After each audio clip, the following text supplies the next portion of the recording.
I was driving home from a late shift at the factory, the kind of night where the highway stretches out like a dark ribbon under a sky that swallows everything. It had rained earlier, leaving the asphalt slick and reflective, and the neon lights from the few gas stations and closed shops flickered weakly on the wet surface. I kept my hands on the wheel, tense from the day, eyes scanning the road, the way you do when the quiet presses too close. The highway was mostly empty, save for the occasional semi that roared past, their headlights cutting through the dark like knives. Each time I passed a mile marker, the numbers felt off, farther apart than they should be, but I ignored it, telling myself I was just tired. About 20 miles in, the highway narrowed, and the trees pressed close to the edge of the asphalt, their wet leaves brushing against the guardrails. The sound of rain dripping off the branches kept time with the hum of the tires. I noticed a car behind me, a small sedan, its headlights dim, almost hesitant. At first, I thought it was just another late-night driver, but as the minutes passed, it didn't overtake me. It stayed, riding my rear bumper, far enough not to be aggressive but close enough to feel deliberate. I checked my mirrors, nothing unusual, just the dark shape of headlights. Every time I slowed slightly, the car slowed. Every time I sped up, it sped up.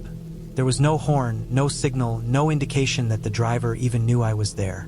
It just followed. I tried to focus on the road, keeping my speed steady, telling myself I was imagining it. But then I noticed something in the reflections on the wet road. It wasn't the headlights, not exactly. It was the shape of the car behind me, stretching slightly, its edges blurring like it was moving in a way the road didn't allow. My chest tightened, and I forced myself to breathe slowly. I had to rationalize it. Wet roads, tired eyes, shadows. I had driven this route countless times, and nothing had ever felt wrong like this. The road turned to curves, and I had to slow. The headlights behind me remained, rounding the bends at the same pace, never closing the distance, never falling back. I checked the radio for some distraction, but static filled every station. The hum of the engine, the slap of tires on wet asphalt, and the rhythmic drip of water from the trees were all I had. I considered pulling off, but the shoulder was narrow, lined with slick mud and fallen branches. Stopping here didn't feel safe. The darkness seemed to thicken, pressing in from the sides, making the trees loom larger. A mile marker flashed past. The numbers felt wrong again. I passed a broken-down sign for a rest area that had been closed for years. Its rusted frame leaned at an odd angle, like it was reaching toward the road. The sedan stayed behind me, unblinking, silent. I realized I couldn't see anyone in the driver's seat. Not that it helped. I didn't slow, didn't want to encourage something I didn't understand. The rain started again, heavier this time, hammering the roof of the car and turning the edges of the road into pools of water. I could barely see the lines, only the reflection of my headlights on the slick surface. The road began to climb a ridge, the trees thinning, the wind picking up. The headlights behind me seemed to stretch, become thin streaks of light that mirrored the curves of the road before I even reached them. My grip on the wheel tightened until my knuckles ached. I passed a curve that overlooked a small valley, the lights of a town far below, faint and distant, like a memory. The sedan didn't slow, didn't hesitate. It wasn't aggressive. It wasn't trying to pass. It just followed. I considered pulling into the next town, taking a side street, anything to break the pattern. The exit signs came into view, blinking weakly in the rain. I took the off-ramp, my tires splashing through puddles, the water thrown high against the wheel wells. The sedan stayed on the main highway, but a sense of unease settled in. Something about the way it had mirrored me exactly made me question everything I thought I knew about driving. I took the first street into town, a narrow strip lined with shuttered stores and dim streetlights. The car didn't follow. For a moment, I felt relief, the way you do when you escape the unseen hand pressing on your back. I parked outside a small diner, the kind that stayed open 24 hours. The neon sign buzzed and flickered, painting the wet pavement pink and blue. I sat in the car for a long moment, listening to the rain and the distant hum of the highway. I looked back the way I had come, and in the reflection of the rear window, I thought I saw movement, a shadow slipping between the trees, following the highway. I told myself it was just my imagination, a trick of the lights, the wet surfaces, and the fog in my brain. Inside the diner, I watched the clock tick past 3. The town was nearly empty. A few other late-night travelers sat scattered at tables, heads down, nursing coffee or soup. The warmth and light made the memory of the drive feel distant, but the tension lingered in my shoulders. I realized I hadn't once seen a license plate on that sedan. I hadn't heard the engine beyond the faint hum. It had been there, always there, but impossible to pin down. The thought that it had been mirroring me, following my every move exactly, sat heavy in my chest. I left the diner around 3:45, taking a longer route through lit streets to make it home. The highway looked different, familiar but somehow safer in the daylight and town lights. I passed the stretch where the trees pressed against the asphalt, the curves I had memorized, and for the first time I didn't feel eyes on me. I drove the rest of the way slowly, carefully, headlights cutting through the misty night, scanning the road, every shadow, every curve. When I finally pulled into my driveway, wet and exhausted, I checked my rearview mirror one last time. The street was empty. No headlights, no shadows, only the quiet hum of my engine cooling. I stayed in the car for a moment, breathing deeply, letting the tension ease. The memory of the sedan, of the perfect mimicry, stayed with me. I knew I would drive that highway again countless times, and I would always remember the night when the dark road and the shadows behind me didn't feel safe, when something completely real followed me in a way that felt like it shouldn't exist, and I had no explanation, only the uneasy knowledge that it had. I was driving home alone on a state highway that cut through farmland and low hills, the kind of road people forget exists until they need it. It was late October, a little after midnight, cold enough that the air felt sharp when I cracked the window to stay awake. I had taken the night shift at a warehouse 2 counties over because the pay was better, and this road shaved 30 minutes off the drive if traffic was light. At that hour, traffic was always light. That was the reason I used it, and it was the reason I shouldn't have. The highway had no lights, just asphalt, faded lines, and long stretches where the trees leaned close enough to block the sky. My headlights felt weak against the dark. Every mile marker passed with a soft flash of reflective paint, counting down in a way that made the distance feel heavier instead of shorter. I had the radio off. The hum of the tires and the low engine noise were enough. I wanted to hear if something changed. About 20 minutes in, I noticed a shape ahead on the shoulder. At first it looked like a tarp pulled loose by wind. As I got closer, the headlights caught fur. A deer lay on its side near the ditch, legs stiff, eyes open, fresh. Steam rose from its body. Someone had hit it recently. I slowed without thinking, the way you do when you see damage that close to the road. There were no other cars, no hazard lights, no flares. I passed it and felt a tightness in my chest that stayed after it left my mirrors. A few miles later, I saw headlights behind me. One set, far back, but there. That wasn't unusual. What caught my attention was how steady they stayed. The road curved and dipped, but the distance didn't change. I checked my speed. 5 over. I eased down a little. The headlights eased down with me. I sped up. They stayed. I told myself not to read into it. This road was straight for long stretches. It was easy to match speed without trying. Still, I felt watched. I adjusted my mirrors until the glare faded enough to see the outline of the vehicle. A pickup, older model, square front, no markings. The road narrowed where it cut through a wooded section. The trees pressed close, branches arching overhead. My high beams caught pale trunks and dead leaves. The pickup stayed back, far enough not to blind me, close enough to feel present. I kept my hands steady on the wheel. My shoulders ached from holding tension without realizing it. I passed a small access road on the right. Gravel, unmarked. I had never used it. As I went by, the pickup slowed. For a second, the headlights dipped like the driver was braking harder than needed. I watched in the mirror as the truck turned onto the gravel road and disappeared into the dark. Relief came fast and sharp. I let out a breath I hadn't noticed I was holding. That relief lasted less than a minute. The gravel road curved and rejoined the highway farther up. When I crested the next rise, the pickup was ahead of me, already back on the pavement, moving slower than I was. I eased off the gas.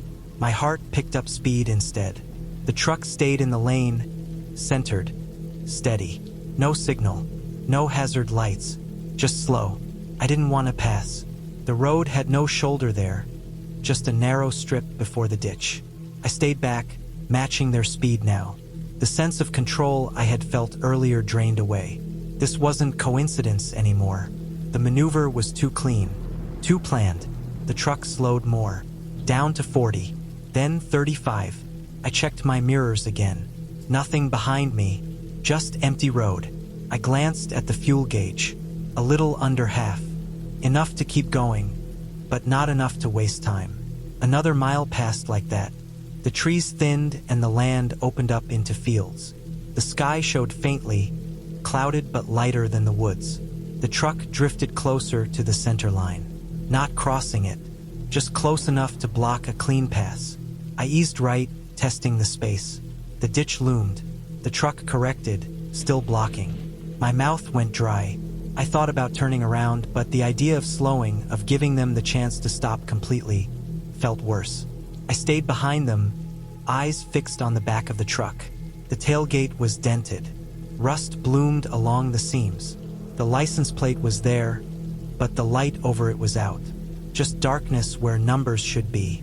The truck's brake lights flared without warning. Hard. I slammed my own brakes and felt the seatbelt bite into my shoulder. The smell of hot rubber filled the car. I stopped short, close enough to see scratches in the paint, deep ones, like something heavy had been dragged across it. The truck didn't stop completely. It rolled forward again, slow as before. My hands shook. I tightened my grip until my knuckles hurt. I didn't look away. The road ahead dipped toward a low area where fog often settled. Even before I reached it, I could see the haze pooling like spilled milk. As we entered the fog, visibility dropped to a few car lengths. The truck slowed again. 25 now. I followed, pulse loud in my ears.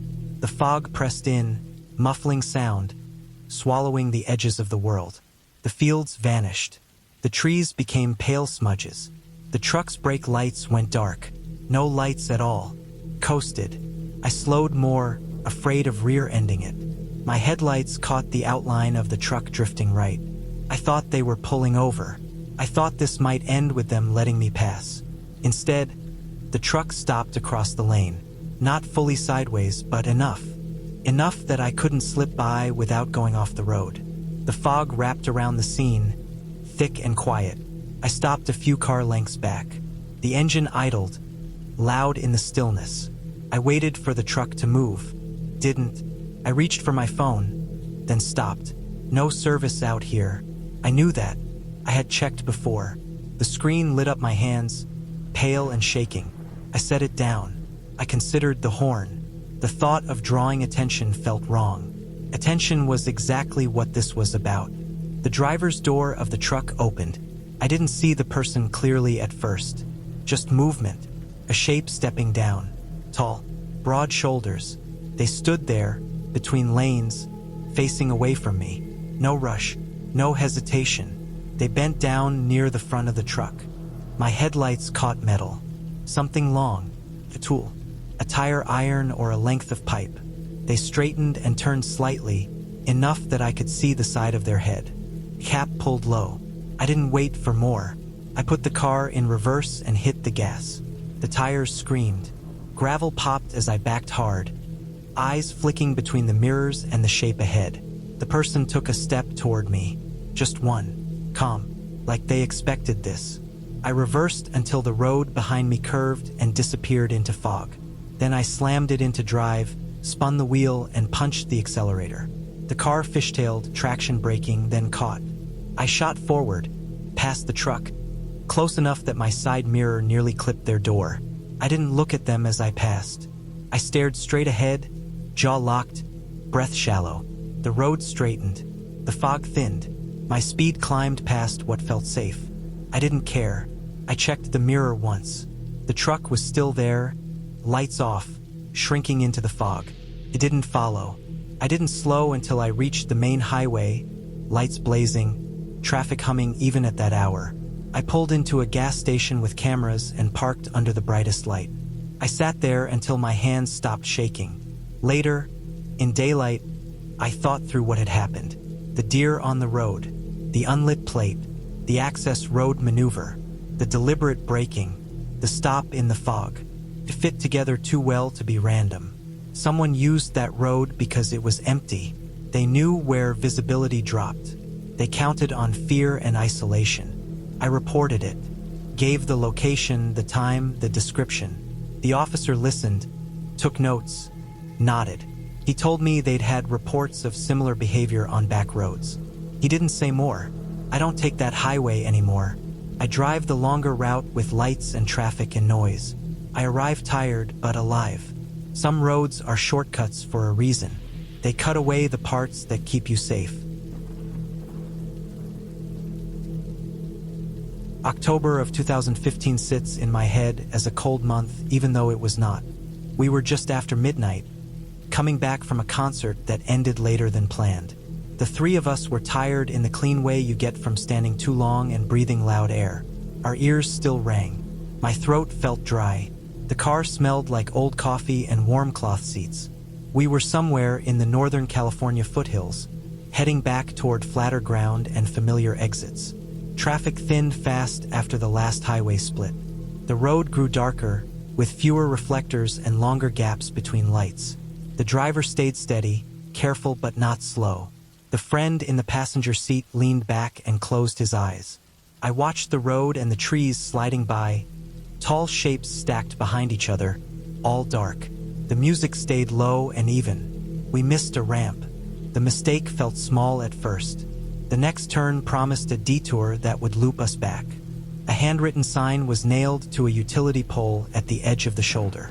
Thick black marker on whiteboard, the kind cut from scrap. The arrow pointed up a smaller road. It said detour in plain block letters. No logo, no seal. It looked recent. The nail heads shined in our headlights. The driver slowed but did not stop. Felt normal enough.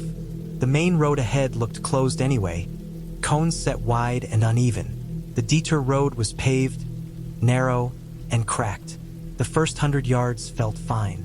Then it began to climb. The climb stayed steady, not steep, but constant. The pavement broke into long scars, seams filled with tar that had sunk and risen again. The forest pressed closer. Pines and oaks leaned in, branches cutting the light. The headlights fell short. Everything beyond them felt thick and still. No houses, no mailboxes, no signs except the one we followed. After a few minutes, the air inside the car changed. The smell from outside came in through the vents. Damp soil, old leaves, a trace of smoke that did not last. The road bent left, then right, never straight for long. The driver kept both hands on the wheel. The passenger opened his eyes and watched the trees pass, slow and tight. About 15 minutes in, we came around a bend and saw a burned-out sedan on the right shoulder. It sat half off the road, angled toward the trees. The paint was gone, burned down to dull metal and ash. The windows were missing. The trunk stood open, lid bent back. No plates, no glass on the ground. It looked old but not collapsed. Someone had dragged it there on purpose. We passed it without comment. There was no place to stop. The shoulder was narrow and soft. The road climbed on. The forest grew thicker. The canopy closed more. The headlights painted the bark white, then black. The driver checked the speed and kept it even. My phone showed full bars. I opened a map anyway. The screen stayed blank. No loading. The bars meant nothing. Put it away. A few minutes later, we came around another bend and saw the same burned-out sedan again. Same angle, same open trunk, same dull metal skin. It sat in the same spot, down to the way the grass lay pressed under the tires. The road markings matched. The crack in the pavement ran past it at the same slant. None of us spoke. The driver's shoulders tightened. The passenger leaned forward. I felt heat move up my back. I watched the trees for any change. There was none. The road kept climbing. No intersections, no driveways, no pullouts. The engine sounded louder than before, working harder, or maybe I was listening harder. The air inside the car felt warmer, stale. When the sedan appeared a third time, there was no mistake. It was the same car, same position, same open trunk, the same bend in the road that led into it, the same broken reflector a few feet ahead. We had made a loop without turning. The driver did not slow. He kept going as if the road would correct itself. I checked the phone again. Full bars. No data. I tried a call anyway. The screen showed dialing, then stopped. No error.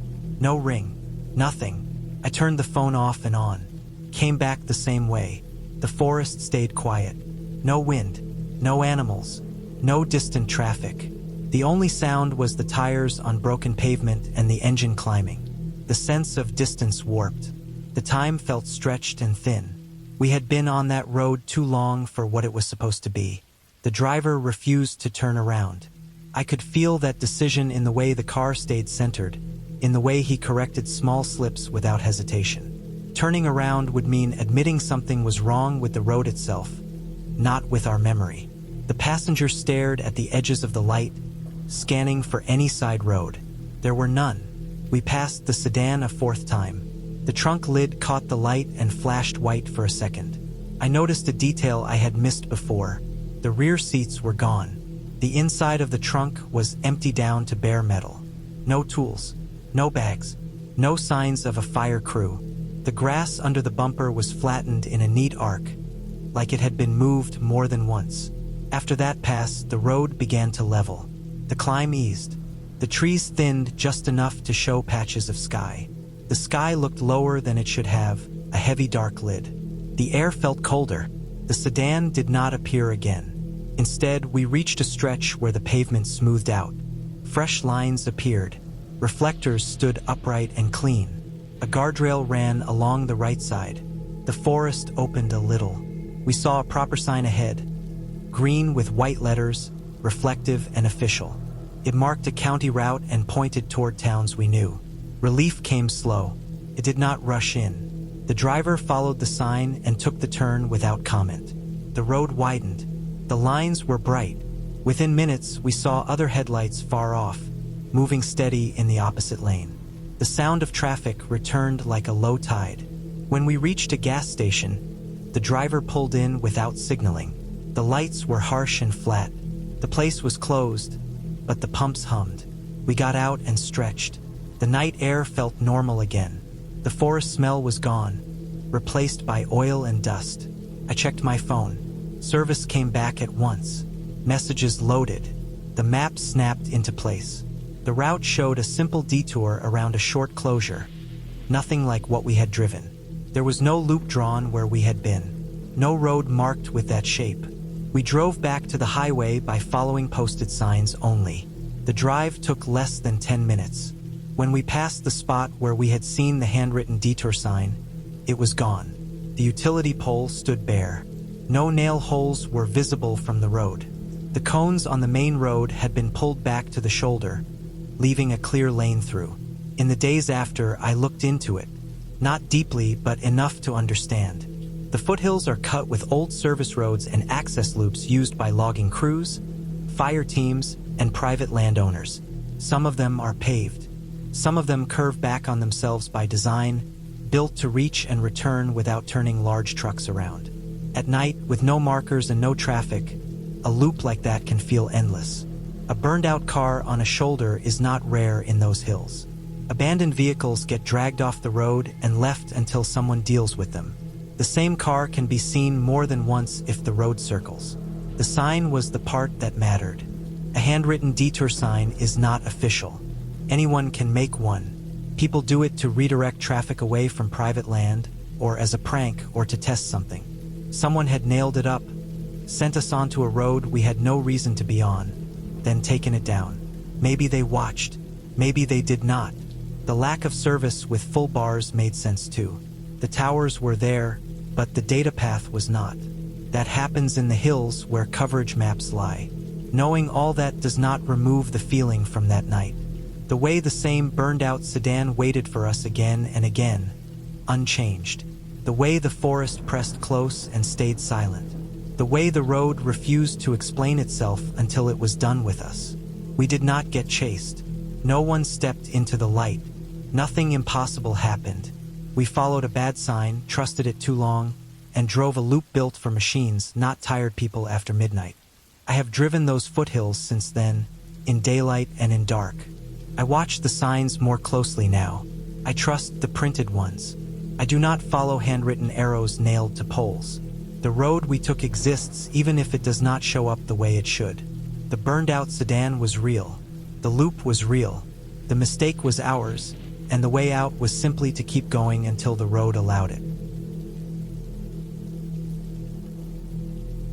I had left my friend's cabin just before midnight, taking the long, winding road that cut through the forest to get back home. The air was cold and damp, carrying the faint smell of wet pine and decaying leaves. My headlights barely reached beyond the first turn, illuminating slick patches where rain had settled in the tire tracks. The road was narrow, bordered by dense trees that pressed in from both sides, leaving no shoulder and no room for error. I had driven this way before countless times, but that night it felt different, slower somehow, as if the forest itself had expanded to swallow the road. I remember noticing how quiet it was. No wind moved through the branches, no rustle of animals in the undergrowth. Even the usual chorus of insects and frogs that filled these parts in warmer months was absent. It was unsettling, the kind of silence that makes you second-guess the shapes you see in the shadows. The headlights cut through the darkness in narrow beams, but each curve of the road seemed to reveal something new.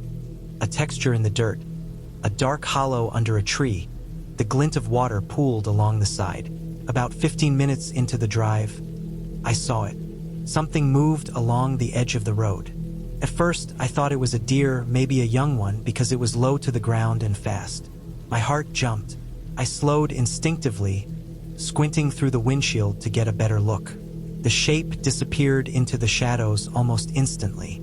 I shook my head, telling myself it was just a trick of the light, a deer that had darted into the woods. My grip on the steering wheel tightened, knuckles whitening. I tried to focus on the road. The smell of damp leaves was stronger now, mingling with something sharper, metallic, like iron. I glanced in the rearview mirror and thought I saw headlights far behind me, though this road was mostly deserted at night. They weren't consistent. Sometimes I thought they were there, sometimes gone. I told myself it was my eyes adjusting, maybe reflections in the mirror. Still, I couldn't shake the feeling that something was following, keeping pace without ever closing the distance. The road started to slope downward, twisting between low hills and shallow gullies. My tires crunched on gravel in some sections, slipping slightly where the dirt was soft. I noticed deep ruts along the side, and at first I assumed they were from logging trucks or ATVs. Then I saw the patterns repeated at irregular intervals, like someone had deliberately tried to follow a vehicle, matching the tire marks in parallel. My stomach tightened. I slowed again, thinking about turning back, but the road didn't offer many options. To stop meant stopping completely in the dark, with whatever was out there somewhere behind me. I thought I heard a faint sound then, just outside the range of the headlights. A scraping noise, like branches against metal, soft but deliberate. My eyes scanned the tree line, trying to find a shape, a movement, anything familiar. There was nothing, just the darkness, thick and pressing, punctuated by the road glinting under the headlights. I felt a wave of exhaustion from the late night, but also a surge of adrenaline that made every small sound feel amplified. My breathing was shallow, steadying myself, trying not to imagine what could be there. A few miles in, the road straightened for a brief stretch. I drove cautiously, watching the mirror. That's when I noticed the marks on the side of my truck. Long, shallow scratches along the passenger door.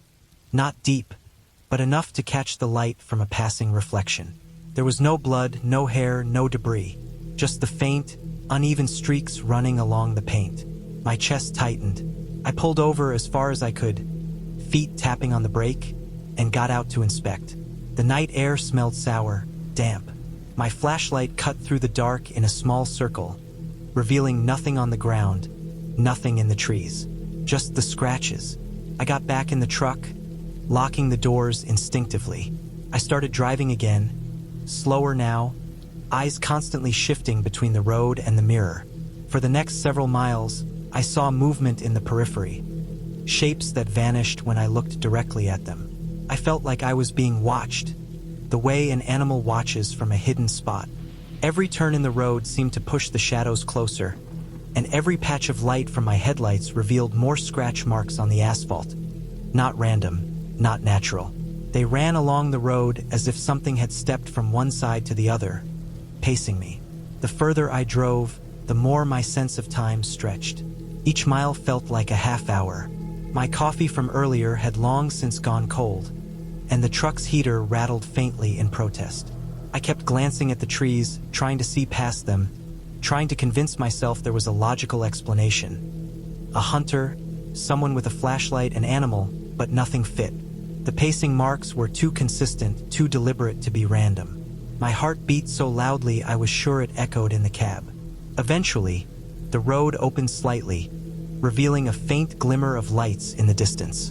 Town, houses, a highway junction. I allowed myself to exhale, slow my grip on the wheel.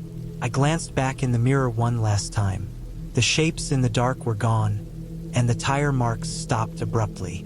No headlights followed me onto the main road. I drove past the junction, passing under the brighter streetlights, my hands loosening on the wheel, my pulse slowly returning to normal. I didn't see the scratches on the truck until I got home. In the garage light, they were more obvious, long streaks running from the passenger side mirror to the rear door, jagged but uniform. I cleaned the dirt away, examined the patterns. There was no explanation. No branches low enough to hit the side, no animal large enough to leave marks like that. My friends later suggested trucks, vandals, even logs that could have brushed against the side. None of it fit what I had felt on that road, the pacing, the deliberate following. I parked the truck in the driveway that night, shutting the garage door slowly, aware of the quiet in the neighborhood, aware that what I had experienced could have been a trick of fatigue, a shadow of imagination. But the scratches remained, and every time I drove that route afterward, even in the daytime, I felt it again. The sense that the road itself remembers, that something had matched me mile for mile and had walked alongside my headlights, waiting for me to notice. I never took that route at night again. November 2017 sits in my memory like a bruise that never fully faded. I remember the exact night because of how tired I was. It was around 12:40 a.m. when I left the distribution warehouse. I had been stacking boxes for 10 hours straight, the kind of shift where your hands keep moving even when your brain feels hollowed out. My body buzzed from cheap gas station coffee and whatever adrenaline was left from forcing myself to stay awake. I drove an old Toyota Corolla back then. Faded blue paint, cracked dashboard, engine that rattled when it idled too long. It had never given me real trouble, and that night I trusted it more than I trusted my own focus. I took Route 218 to save money. Tolls felt like an insult after a night like that. I had driven that road before, but only during daylight. At night, it turned into something else entirely. The road dropped and climbed through long valleys, thick forest pressing close on both sides. There were no shoulders in most places, just a thin line of pavement and then a steep fall into trees. Reflectors were scarce, and the ones that existed were old and dull. My headlights felt small against the dark, like they were being swallowed before they could finish their job. About 20 miles in, my GPS lost signal. The map froze, then disappeared. The screen went blank except for a gray grid and a message saying it was searching. I didn't feel panic right away. I knew the general direction. I had driven enough back roads to know that signal loss happened. Still, the timing stuck with me. It happened right as the road curved into a deeper stretch of forest, where the trees leaned inward and blocked what little moonlight there was. I cracked the windows to keep myself alert. Cold air spilled in, sharp and damp, carrying the smell of wet leaves and earth. What struck me was how quiet it felt. Not silent, but muted, like the world had been wrapped in thick cloth. The engine noise sounded distant even though it was right in front of me. No wind through the trees, no insects hitting the windshield, No distant houses or dogs. Just the steady hum of tires and my own breathing. That was when I noticed the reflectors. At first, I saw one on the right side of the road, higher than a normal marker, caught my headlights and flashed white, then vanished as I passed. I assumed it was a deer's eyes. That made sense. This was deer country. I slowed slightly, scanning the road ahead. A few seconds later, I saw another set, also on the right, also too high. Then another, this time on the left. They didn't move. They didn't dart away or shift as my car approached. They stayed fixed, evenly spaced, appearing one after another as my headlights swept forward.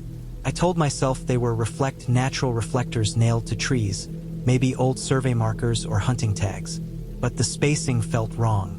They weren't aligned with the road. They weren't consistent in height. Some were lower, some higher, but all were well above where a reflector should be. And they were too numerous. I passed dozens within a few minutes, lining the tree line on both sides, never directly facing the road, always angled slightly, as if whatever they were attached to had been placed with intention. My grip on the steering wheel tightened without me realizing it. My shoulders crept up. I checked the dashboard clock. It read 12:47 a.m. The road dipped again, deeper into the valley. The trees closed in tighter.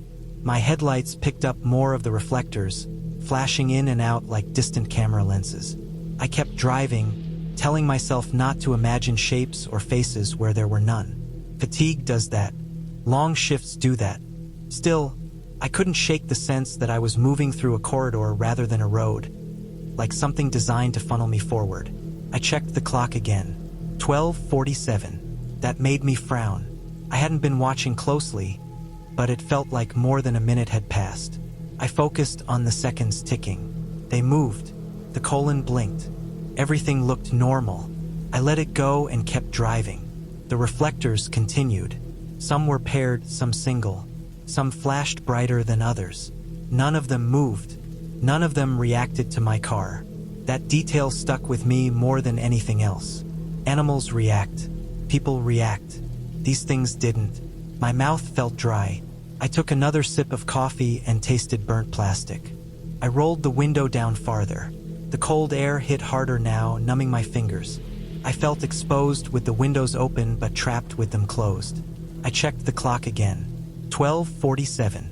This time, a real wave of unease hit me. I had been driving straight for what felt like 10 minutes.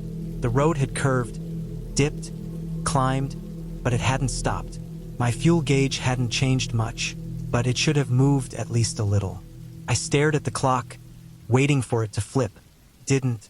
I considered pulling over, but there was nowhere safe to do it. No shoulder, no clearings, just trees and darkness. The idea of stopping in that stretch made my chest tighten. I didn't want the engine off. I didn't want the lights off. I didn't want to sit still. I drove faster. The reflectors blurred slightly as my speed increased. My headlights reached farther, revealing more of them ahead. The road felt endless, like I was driving through the same stretch over and over. I tried to think back, to recall a landmark, a bend, anything familiar. Nothing came. Every curve looked like the last. I checked the clock again. 12:47. My hands started to feel numb, not from cold alone, but from how hard I was gripping the wheel. My jaw ached from clenching. I felt a pressure in my ears, like altitude change, even though I knew that wasn't happening. My thoughts started looping. This isn't normal. You're just tired. Keep going. Don't stop. Finally, the reflectors began to thin. The trees pulled back slightly. The road straightened. I saw a faint glow ahead, low and orange, not the harsh white of my headlights. The clock flicked to 12:48 as I passed a small, rusted sign I couldn't read in time. The change hit all at once. The quiet lifted. I heard wind again. The engine sounded normal. My body loosened like it had been waiting for permission. The reflectors disappeared completely, replaced by normal road markers at standard height and spacing. My GPS screen lit up and snapped back into place, recalculating as if nothing had happened. I didn't stop driving until I reached a 24-hour Walmart nearly an hour later. I pulled into the parking lot and shut the engine off. My hands stayed on the wheel for a long time. They were stiff and pale. When I finally let go, pins and needles shot through my fingers. I went inside, walked under bright lights, heard carts rattling and registers beeping. Everything felt exaggerated and flat at the same time. I sat on a bench near the entrance and checked my phone. The time matched the car. The drive length matched the distance. Nothing was missing. Later, after I was home and calmer, I looked up Route 218. There were reports of illegal hunting markers nailed to trees years earlier, reflective tape used to mark property lines and bait paths. Many had been removed, but not all. Fatigue can distort time perception. Stress can lock attention on small details and stretch moments into something larger. That explanation fits. It makes sense. I accept it.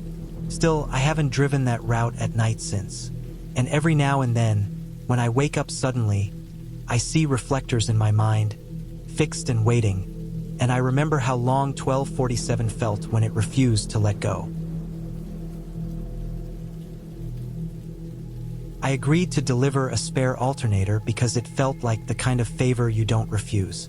Family, late night, a breakdown in a place where tow trucks take hours.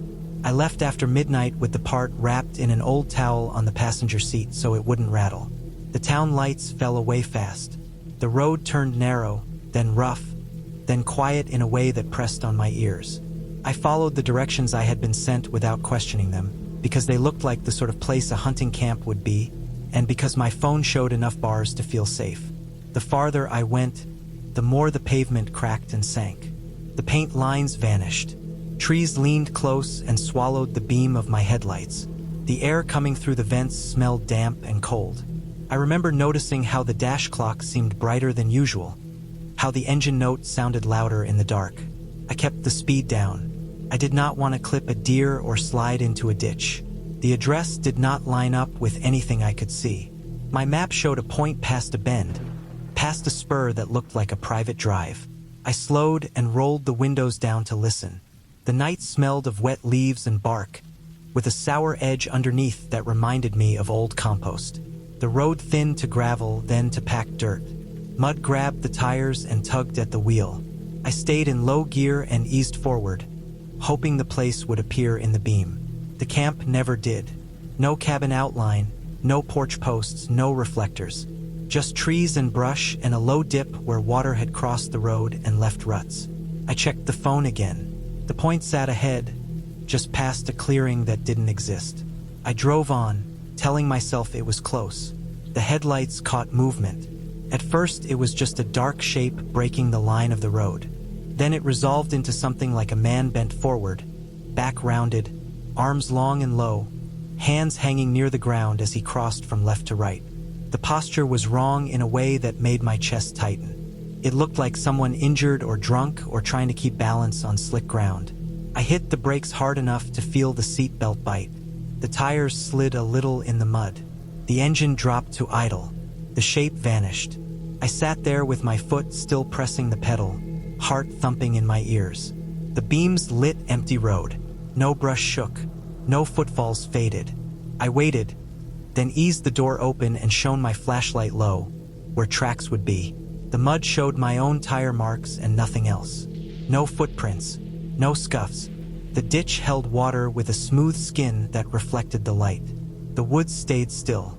I told myself it had been a trick of light and motion, a branch lifted by wind, a bear that had already cleared the road. I told myself lots of things. I got back in, locked the doors, and crept forward. The road dipped and rose. The smell thickened, something sour mixed with iron, like rusted tools left wet. The phone buzzed once in my pocket, a vibration without sound. When I checked, there was nothing new. The road ended at a sagging gate that had been dragged open and left to lean. Beyond it, a short track led to a clearing with tire ruts but no building. Old fire rings lay scattered, black stones half sunk. A rotting table leaned into the weeds. Empty shells glittered in the beam. No car, no person, no sign of a breakdown. I shut the engine off and listened. The night pressed closer. Insects rasped. Somewhere water moved. I stayed there longer than I should have, scanning the edge of the light, expecting motion. Nothing came. I turned the car around with careful backing and started out the way I came, tires slipping, hands damp on the wheel. I did not see the shape again. I reached pavement and felt the relief in my shoulders as the car steadied. I drove home without stopping, the alternator still beside me, heavier than before.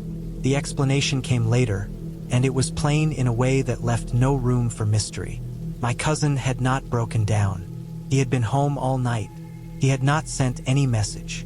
The timestamp on the notification matched a window when my phone had been searching for signal and bouncing between towers. The message itself never appeared because it had never fully arrived. A partial header had pushed a location pin without content, a glitch that can happen when a draft with a shared place is cached and released by the network. I learned this after digging through logs with my carrier. The pin belonged to a hunting area he had visited months earlier, saved on his phone and once shared with me when we planned a trip. Old data resurfaced and rode a late packet through a weak connection. The favor had been a ghost of a plan, not a call for help. As for the shape, the answer sat in daylight where fear had painted something else. I went back a week later with the sun up, parked near the bend, and walked the stretch. The ditch cut deeper there. A fallen sapling lay angled across the road, its roots pulled up and bent, its thin branches stripped and drooping. From the driver's seat at night, with the beams low and the road slick, the roots made a hunched back and the hanging branches formed long arms. The wind that night had been just enough to sway them. When I braked, the angle changed and the shape fell apart. The smell had its own cause. A shallow pit near the clearing held old carcass scraps left by careless hunters, covered with leaves that had turned sour as they broke down. The iron note came from rusted barrels hidden in brush. Nothing had followed me. No one had been there to begin with. Knowing all of this did not erase the memory of how real it felt in the moment. It only set it in place. Late roads do that. Weak signals do that. Our minds fill gaps fast when light is poor and responsibility pushes us forward. I still drive at night. I still help family. I check addresses twice now, and I don't follow a pin onto dirt without a second source. When the headlights catch a shape, I slow and wait until it makes sense in full light. The night does not need monsters to feel heavy. It has enough tools on its own. We left the house party later than planned. The kind of late where the night has already thinned out and everything feels brittle and overexposed. The music was still going when we stepped outside, but it sounded distant, like it belonged to another place we had already left behind. The air smelled like wet grass and spilled beer. My friend offered to drive because he said he knew a way around the main roads. There had been talk earlier about a DUI checkpoint set up near the highway entrance, and neither of us wanted the hassle of sitting there at 2 in the morning getting questioned. Even though we had only had a couple of drinks hours earlier, it felt easier to avoid it altogether. He sounded confident when he said he knew the back roads. I believed him because I wanted to. The farther we got from town, the darker it became. Streetlights stopped appearing. Houses thinned out, then disappeared. The road narrowed and the pavement lost its clean edge. My headlights cut a shallow tunnel through trees and brush, and everything beyond that beam felt close and heavy. The car smelled faintly of sweat and old fast food. The radio stayed off. I remember noticing how loud the tires sounded, how every small stone under them registered through the steering wheel. He took a turn I did not recognize, a right that came up fast and dropped us onto a gravel road. The transition was sudden, from smooth pavement to loose crunching stone. The road was narrow enough that branches brushed the sides of the car. It did not look abandoned, just ignored. There were shallow ditches on both sides, weeds grown high but trimmed back enough to suggest someone still cared. The gravel looked recently spread, pale and sharp. As we drove, my headlights caught deep tire ruts pressed into the gravel. They were not soft or rounded like old tracks. The edges were crisp. In places, the gravel was pushed aside into ridges, still clean, not yet scattered back by weather. I noticed that because it did not match the idea of an unused road. Someone had been driving here recently and not gently. The ruts ran straight for long stretches, then drifted slightly toward one ditch or the other, as if whoever made them had been distracted or tired. The road seemed longer than it should have been. We had been on it for several minutes with no sign of a cross street or driveway. The trees leaned inward, forming a loose canopy that blocked out the stars. The air coming through the vents felt warm, warmer than it should have for that time of night. At first I assumed it was just the heater still running from earlier, but I checked the controls and they were set low. The warmth had a stale quality, like air that had been sitting somewhere enclosed. Halfway down the road, the headlights hit something solid and reflective, and we slowed. A pickup truck was parked sideways across the road, blocking it completely. It was an older model, dark-colored, with mud dried along the sides. The engine was off. The headlights were dark. There were no plates on the front or back, just bare mounting brackets. The windows were tinted enough that the inside looked empty even when the beams hit it directly. We stopped several yards short of it. Gravel crunched and then went quiet. The truck sat there at an angle that did not make sense for a breakdown. It was positioned deliberately, nose angled toward the ditch on one side, bed toward the other, as if placed to prevent anything from getting past. I waited for some sign of life, a door opening, a light flicking on, but nothing happened. As the car idled, I became aware of the air again. The warmth felt stronger now, almost stuffy. It reminded me of standing near a running engine in a closed garage, that heavy heat that has nowhere to go. I looked at the truck and realized the hood still looked slightly warm in the headlights, not glowing, but lacking the dull, cold look metal usually has at night. The thought came to me that the engine might have been shut off only minutes earlier. I scanned the ditches and the tree line beyond them. The ground looked disturbed near the truck, patches where the gravel had been kicked aside or pressed down by boots. The marks led away from the driver's side door and disappeared into the brush. They were not old enough to have softened. They still had definition. The idea of getting out of the car never felt like an option. Sitting there, the silence pressed in. Even the insects seemed to have gone quiet. The longer we stayed, the more wrong it felt, not in a dramatic way, but in the simple sense that we were not supposed to be there. The road did not feel like a shortcut anymore. It felt like a mistake. Eventually, we turned around. The car reversed carefully, gravel popping under the tires. When we straightened out and began driving back the way we had come, I expected the road to look the same, just in reverse. It did not. The stretch behind us seemed longer, flatter. The curves I remembered were gone. The trees stood farther back from the edges, leaving a wider strip of open ground. It was subtle but undeniable. The sense of enclosure lifted, replaced by an exposed, drawn-out straightaway that felt endless. I checked the mirrors repeatedly, half expecting to see headlights behind us or the shape of the pickup turning to follow. There was nothing.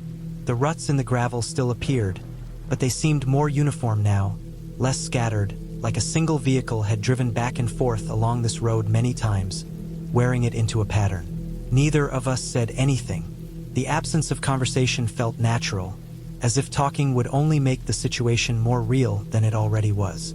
I focused on the small details, the way the dashboard lights reflected faintly on the windshield, the steady hum of the engine, the rhythm of the tires. My body stayed tense, waiting for something else to happen, but nothing did. Eventually, the gravel gave way to pavement again. The transition was so smooth it almost felt like relief. Streetlights reappeared, spaced far apart but present. Houses came back into view, dark and quiet. The air through the vents cooled, returning to normal. My shoulders loosened without me realizing they had been tight. We did not see another vehicle until we reached the edge of town. The rest of the drive passed without incident. When we finally parted ways, there was no discussion of what had happened. It did not feel like a story yet. It felt like something unfinished. Days later, curiosity got the better of me. I looked up maps of the area, tracing the route we had taken. The gravel road existed, but it was marked as a private access road leading to old quarry land that had been closed for years. There was no reason for through traffic, no reason for a truck to be parked there blocking it. I checked local records and news reports and found a brief mention from a few months earlier about illegal dumping and stripped vehicles found near the quarry, brought in at night and dismantled. One report mentioned a dark pickup seen in the area. No plates, used to block access while work was done. The warmth I remembered made sense then. An engine shut off recently, metal still holding heat. The disturbed gravel and the tracks leading into the brush matched people moving quickly, carrying tools or parts, disappearing when another vehicle approached. The change in how the road looked on the way out was harder to explain, but I realized memory plays tricks under stress.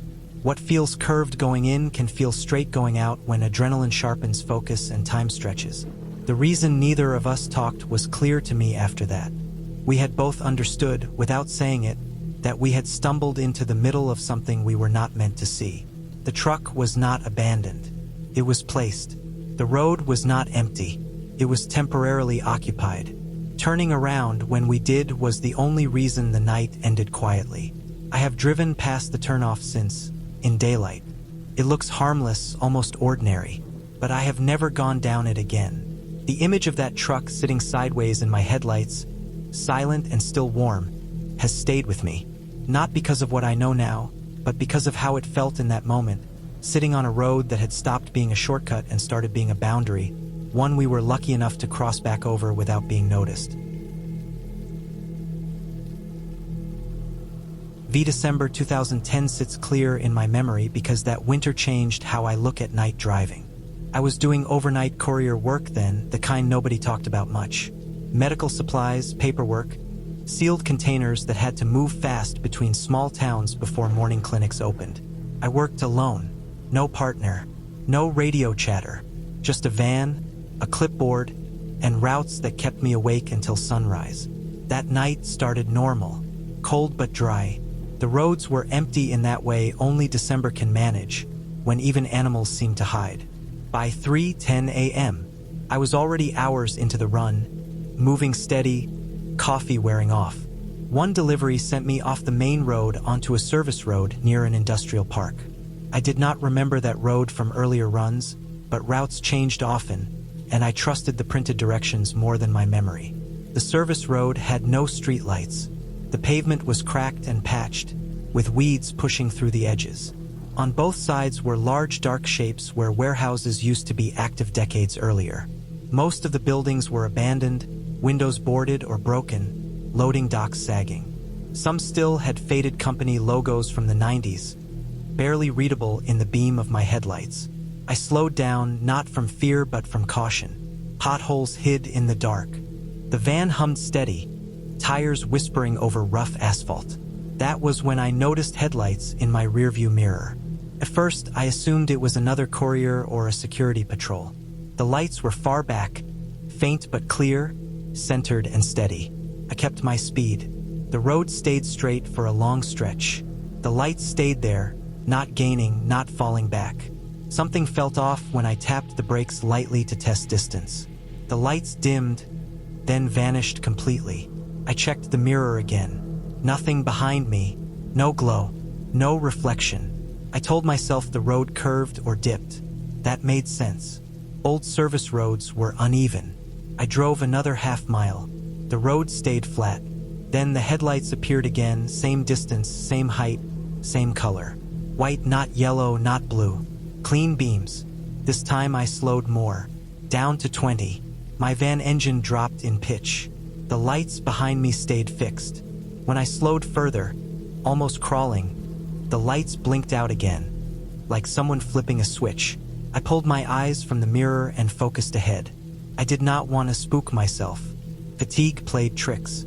That was part of the job. Still, my hands stayed tight on the wheel. The industrial park grew thicker. Buildings closer together. The road narrowed. A chain-link fence ran along one side, bent inward in places. Wind moved loose plastic and paper across the ground. My headlights caught dust hanging in the air. The lights returned behind me. This time I could tell they were closer. Not right on my bumper, but closer than before. I could not hear an engine. That bothered me more than anything. Sound carried at night, especially out here. I cracked my window slightly. Cold air rushed in. No engine noise followed. Just wind and my own van. I decided to pull over and let whoever it was pass. I did not want someone riding me on a dark road. I signaled right and eased onto a gravel shoulder near a closed loading entrance. I came to a full stop. The headlights behind me vanished again. I waited. 10 seconds. 20. Full minute. No car passed. No lights moved ahead. The road stayed empty in both directions. I turned off my engine and listened. Silence pressed in, thick enough to feel. I restarted and pulled back onto the road. My pulse stayed high. I kept checking the mirror. The headlights did not return after that. I finished the delivery without further trouble. Dropped the container at a small medical office near the edge of town. Logged the time. Took a breath. Moved on. The rest of the night passed without incident. By sunrise, I was back at the depot, unloading returns and turning in paperwork. I was tired but relieved. I did not mention the lights to anyone. It sounded foolish even in my own head. Later that afternoon, after some sleep, I sat down to complete my final logs. I cross-checked deliveries, signatures, times. That was when I noticed something wrong. One delivery entry showed a signature I did not recognize. Not a doctor I knew. Not a nurse name I had seen before. The time stamped next to it did not match my route. It placed me at a stop 20 minutes earlier than I could have been, based on mileage and previous timestamps. At first, I assumed I made a clerical mistake. Fatigue again. I pulled out the physical logbook. Same thing. The signature was there in ink. A name written clean and careful. The handwriting was not mine. I checked the delivery address. It was not the medical office I remembered stopping at. It was an address inside the industrial park. One of the abandoned buildings. That did not make sense. I never stopped there. I never left the van in that area except when I pulled over on the service road, and I did not unload anything there. I went back through the route printout. The address did not appear on my official delivery list. It was not assigned to me. It was not an old stop either. It should not have existed in my log. I reported it to dispatch. They took it seriously, which surprised me. They checked GPS data from the van. That was when the explanation started to come together, piece by piece, slow and unsettling. According to the GPS, my van had stopped on the service road for just over 6 minutes. That matched my memory of pulling over. During that time, the rear doors showed a brief open event. Less than 30 seconds. I had no memory of opening the cargo doors. Security footage from a nearby functioning warehouse, one of the few still active, showed headlights pulling in behind my van during that stop. The footage was grainy, distant, but clear enough. A dark sedan with no visible company markings. Stopped behind me, lights on. Someone exited. The person moved quickly to the back of my van. The angle did not show what they did. Then the car left before I pulled away. Dispatch contacted the warehouse manager at the abandoned building tied to the strange address. The building was not as abandoned as it looked. Part of it was leased quietly as a storage and transfer point for gray market medical supplies. Not illegal exactly, but not well advertised. They had been intercepting certain courier routes for months by following vans, using cloned paperwork and copied access codes. Drivers who stopped on dark roads were targets. The headlights I saw were real. The timing irregularities were deliberate. They knew when drivers slowed. They knew when fatigue set in. They relied on silence, speed, and confusion. The person had opened my cargo doors while I sat in the cab, focused on the road ahead, assuming no one was there. They removed one sealed container and replaced it with another of equal weight. The false delivery log was slipped into my clipboard pocket during that brief stop. The signature was theirs. I was not fired. I was not blamed. Procedures changed after that. No stopping on service roads. No unlit areas. 2-person teams for overnight runs through industrial zones. I quit a few months later. Even now, I still think about how close I was to noticing the door sensor light, or hearing a footstep on gravel, or glancing in the side mirror instead of straight ahead. I think about how quiet it all was, how normal it felt in the moment. When I drive at night and see headlights that do not behave right, I do not slow down anymore. I keep moving until I reach light, people, noise. I trust the road less than I used to, and I never assume that silence means I am alone. I was hauling my snowmobile home after selling it to a guy near the Nebraska line. The trailer empty now, lighter behind me than it had been in years. I had made that drive so many times that I could picture every bend without looking. Flat land, straight roads, fields laid out like a grid. Nothing to surprise you if you stayed awake and kept your speed steady. I left later than planned, the sun already gone, the sky low and clear, stars sharp enough to feel close. The truck settled into its usual rhythm. Tires hummed. The trailer chains clicked now and then when I hit a seam in the pavement. I kept the heater low so I would not get too comfortable. The smell of cold metal and dust hung in the cab. The road stretched out in a straight black ribbon, broken only by reflectors and the pale beam of my headlights. About 20 miles in, I noticed something ahead, far enough that it was just a shape against the darkness. It crossed the road from left to right, tall and narrow, moving fast. At first I thought it was a trick of the light. The distance made it look stretched, like a shadow thrown the wrong way. By the time I focused, it was already gone, swallowed by the ditch on the other side. There was no sound, no scatter of gravel, nothing to mark where it had been. I kept driving. My mind filed it under harmless explanations. A deer moving at an angle can look upright for a second. A post near the road can seem to shift when your eyes are tired. I checked my mirrors. The trailer lights glowed steady. The road stayed empty. 10 minutes later, it happened again. This time it was closer. The headlights caught it mid-crossing, long legs or arms moving in a way that did not match any animal I knew from that area. It was too upright for cattle and too smooth for a deer bounding. It did not stumble or hesitate. It did not slow when the light hit it. Cleared the road in seconds and vanished into the dark on the other side. I eased off the gas without meaning to. The truck slowed. My hands tightened on the wheel. I scanned the ditches, the fence lines, the field beyond. Nothing moved. The land went back to being flat and still. There was no roadkill, no thump under the tires, no smell, no sound at all. The quiet felt heavy, like it pressed in on the cab. The radio had been playing low, a late-night talk station fading in and out as I drove through gaps in coverage. After the second crossing, the signal thinned and then dropped into full static. Not the soft hiss that comes and goes, but a hard, steady noise that filled the cab. I reached over and turned the knob. The static stayed. I switched bands.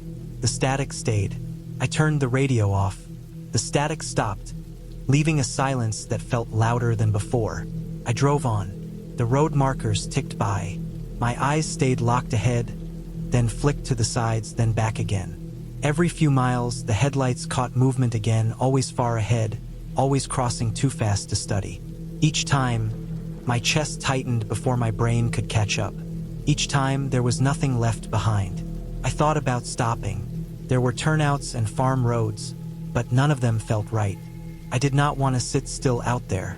The idea of being parked, engine idling, lights fixed on one patch of dark, made my skin crawl, so I kept moving. The static came back on its own. I had not touched the radio.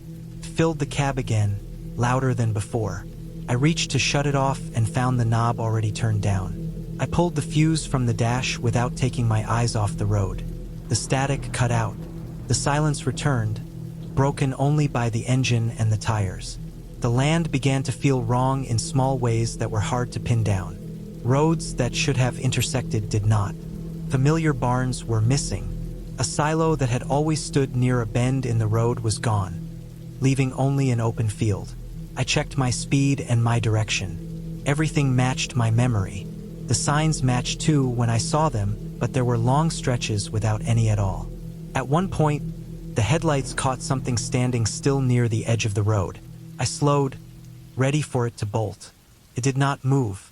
As I got closer, it resolved into a piece of farm equipment parked too near the shoulder, tall and narrow in the dark, its shape distorted by shadow. Relief washed through me so hard it made me laugh once, short and sharp. When I passed it, the laugh died. The field beyond was empty. No tracks, no tire marks leading to where it stood. The static stayed gone, but my ears kept straining for it, like expecting a ringing phone. When I finally saw the lights of the fuel station ahead, They felt unreal, like a picture pasted onto the dark. I pulled in and parked under the canopy, shutting the engine off. The sudden quiet made my head ring. I stepped out into the cold air and stretched, my joints stiff. The trailer sat behind the truck, empty and clean. The straps rolled and hung the way I always left them. Inside, the station felt too bright. The floor was clean. The shelves were full. I paid and waited while the transaction went through. The person behind the counter glanced at the screen, then at me, then back again. There was a pause that stretched long enough to notice. A form was filled out by hand and slid across for signature. A note was written in the margin, something about direction of travel. The look I got was not fear, but confusion, like a map that did not line up with the road outside. I finished fueling and left without lingering. As I pulled back onto the highway, I checked my mirrors again. The road behind me was empty. The rest of the drive passed without incident. No movement crossed ahead. No static returned. The landmarks fell back into place, familiar and solid. When I turned onto my own road, the tension drained out of me so fast it left me tired to the bone. In the days that followed, I went over the drive piece by piece, looking for holes. I checked weather reports. There had been a temperature inversion that night, the kind that bends light and carries radio signals in strange ways. I read about tall cranes migrating through the area, moving at night, crossing roads without sound when the wind is right. I learned that some stations log vehicle direction based on which cameras trigger, and that a detour earlier that week had rerouted traffic in a way that confused the system. If no one had come in from the east all night, it was because the roadwork had shifted the flow south without me realizing it.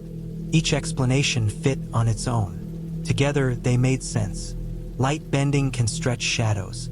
Static can fill a cab when signals overlap. Birds can look wrong in headlights when you are tired and the land is flat and empty. Systems can fail without anyone noticing until later. What stayed with me was how easily routine fell apart. I had driven that road dozens of times and trusted it without thinking. That night reminded me that even the most familiar stretch of pavement can turn strange under the right mix of darkness, weather, and expectation. Nothing followed me home. Nothing waited in the fields. The drive ended where it always did. I still take that route when I need to. I still drive at night when it makes sense. But when the headlights catch movement far ahead, my foot lifts from the gas before I can stop it, and I watch until the road is clear again.